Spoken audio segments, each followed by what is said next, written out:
Queen Elizabeth II was one of the most stable and familiar things about the United Kingdom, and her death came as a shock to the whole world. But there was a shock in store at her lying-in state ceremony as well, something completely out of place at royal occasions. In today's video, we're looking at everything that led to the incident and what comes next for the Queen's post-death proceedings. First, this is exactly how it went down. After the Queen passed away, it was a rush to go through the proper formalities of the monarch's death. A thorough plan has been in place for years in case something happened, and now that plan is being carried out as all of us watch. Part of these pre-funeral ceremonies includes something called the lying-in state, which is when the deceased head of state is placed in their coffin inside a big state building. This gives the public a chance to pay their respects to their leader, and when it comes to the Queen, there were a lot of people waiting. The BBC was broadcasting everything live from Westminster Hall,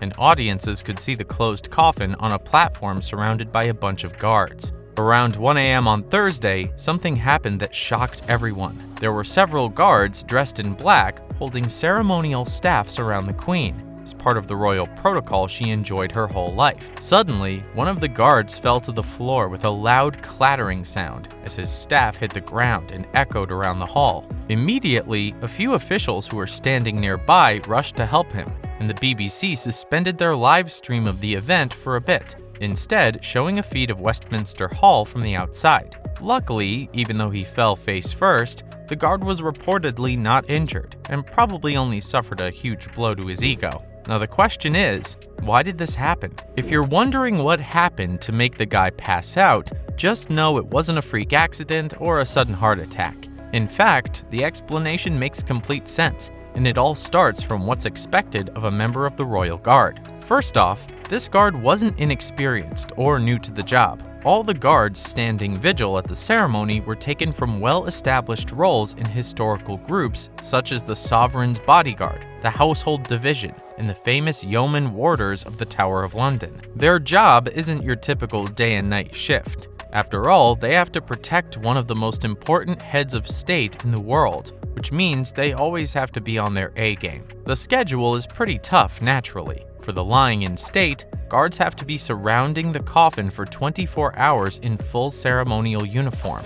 During this, they have to stand completely still, rotating around the coffin once every 20 minutes. Even though they get to move periodically, the shift per guard can be as long as 6 hours of constant standing. That kind of thing is bound to cause a few issues. People who were up late watching the vigil got to see it as it happened, and they took to social media to express their concern for the fallen man. According to the footage, he even staggered before falling, which leads us to why it happened. Because the guards are standing at attention for hours at a time, their knees can lock, which can stop blood flow and cause fainting at times, which is clearly what happened here. Plus, this isn't uncommon. In fact, it happens so much that guards are even taught to faint to attention. Next, what can we expect from Operation London Bridge? There's always been a comprehensive plan in place for when the Queen passes away, and while it was called Operation London Bridge, a more location-specific one is being carried out, namely Operation Unicorn, as she died in Scotland at Balmoral. The schedule is obviously tight, and here's what we can expect in the days leading up to her funeral. First, after her passing on September 8th, the Queen was left with the family at Balmoral before her coffin left for London on the 11th. To honor her passing in Scotland, her coffin was decorated with flowers from Balmoral and covered in the Royal Standard of Scotland. The coffin was scheduled to spend one night in Edinburgh at the Palace of Holyroodhouse, on its way back to the city. On this same day, the new King's proclamations were read in Parliament in Scotland, Wales, and Northern Ireland. The next day, her coffin passed along Edinburgh's Royal Mile, while King Charles III and Queen Consort Camilla got ready to start their tour of the 4 nations of the United Kingdom. The deceased Queen's coffin was then flown to London, and the lying-in state started the next day. Senior royals are also meant to stand guard along with the actual royal guard, and this ceremony lasts 4 days. It's called Operation Marquee, and it included thousands of people standing in line to pay their respects outside Westminster Hall. Now, as the ceremony continues, the royals are gearing up for the funeral on Monday, September 19th at Westminster Abbey. It's going to be one of the most serious affairs in a while, with Navy officials escorting the coffin to the Abbey. The king, along with the other royals, will follow along behind the coffin, and heads of state from around the world will be attending. Finally, what's been happening at the ceremony? Things have been pretty insane at the lying-in state, since there are millions of citizens arriving in London to pay their respects to the Queen. In fact, the line to see her was so long that it had to be closed for several hours. Now that it's back up, there's a 24-hour wait time to actually see the coffin, in an attempt to stop the venue from getting to full capacity. King Charles and Camilla have one ceremony left to attend in Wales, and then they'll return for the vigil and the funeral.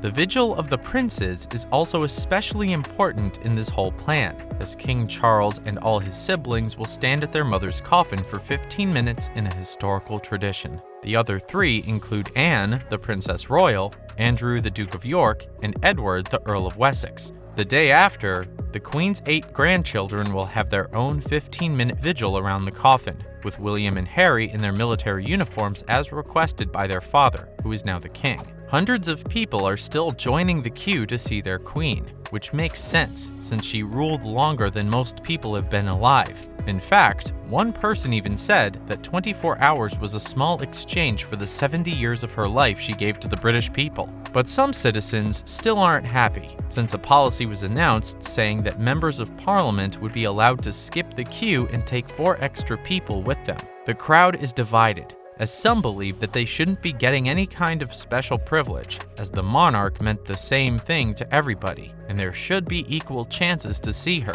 Other people think that it's okay, since the MPs are closer to the Queen anyway, and it's their job to go pay homage. Moving on, here's the latest from the royal family. First, Kate is stealing hearts once again. It was the biggest, most anticipated royal wedding in decades, and ever since they got married, Kate Middleton and Prince William have been the picture-perfect royal couple. Kate is known for her sweet attitude towards the people that come to meet the royals, and it looks like it struck again. Now, the Prince of Wales was seen outside the Queen's Norfolk home with her husband, where she helped a young girl place a toy corgi with the tributes for the Queen. Next up, it looks like the ladies won't be joining their husbands there. While the vigil for the Queen's grandchildren is an important event, it's also a very exclusive one. William, the Prince of Wales, and Harry, the Duke of Sussex, are scheduled to stand at the head and foot of the coffin, but their wives won't be joining them. We don't know if this is because of a personal choice or if it's just not allowed since they married into the family, and the royal family's press isn't very open about these things.